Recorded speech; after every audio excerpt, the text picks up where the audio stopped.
New year, new promises. Have you ever promised yourself you would start looking after yourself and then life happens? The kids needed you, the house, work, and everyone else around needed you. And somehow you ended up last. For a long time, I thought self-care was something extra, something I would do when I had time or when the right time will come.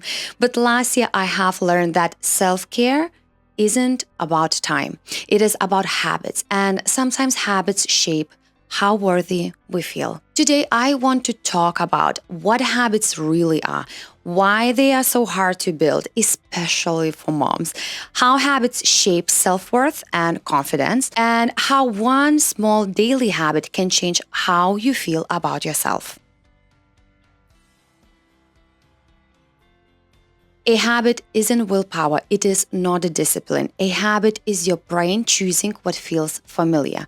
Neuroscience shows that habits live in the part of the brain that automates behavior. Once something becomes a habit, your brain uses less energy doing it. That is why bad habits feel easy and new habits feels hard. Your brain isn't resisting change, it is protecting energy, which explains why scrolling feels easier than stretching.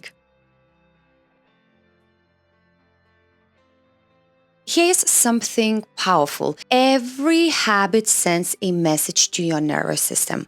When you keep promises to yourself, even tiny ones, your brain learns, I can trust myself, I matter, I am safe to invest in.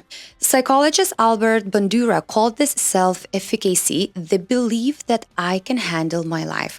Self-worth isn't built through affirmations alone. It is built through evidence. Small habits becomes proof that you can rely on yourself.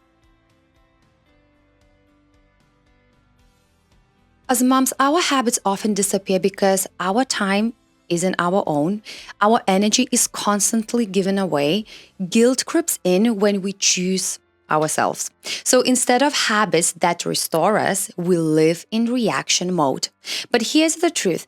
A habit doesn't take you away from your family. It teaches your nervous system that you matter too.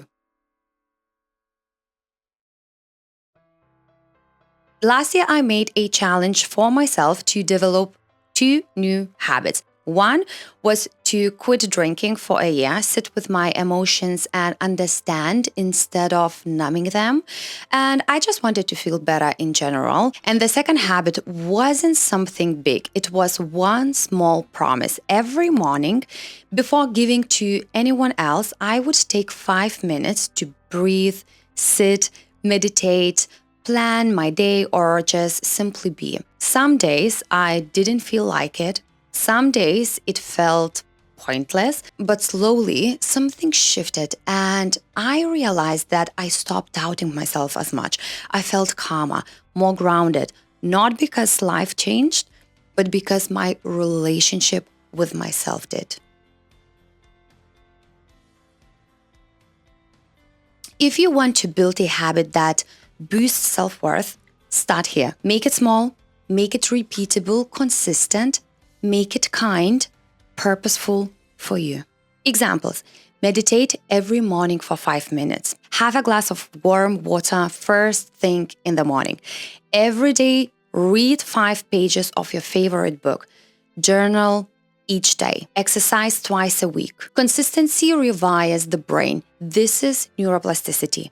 You can't rely on motivation, but you can trust repetition. Repeating a habit daily brings you closer to your desired goal.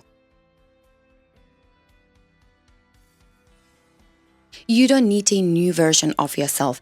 There is something very special about being uniquely you.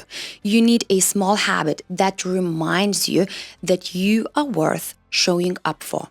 So, what is one tiny habit you could keep just for you this year?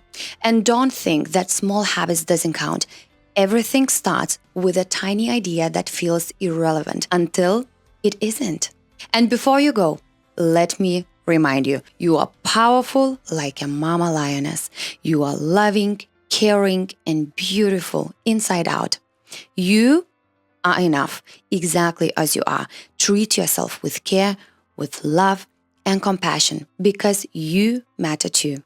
Happy New Year. Bye-bye.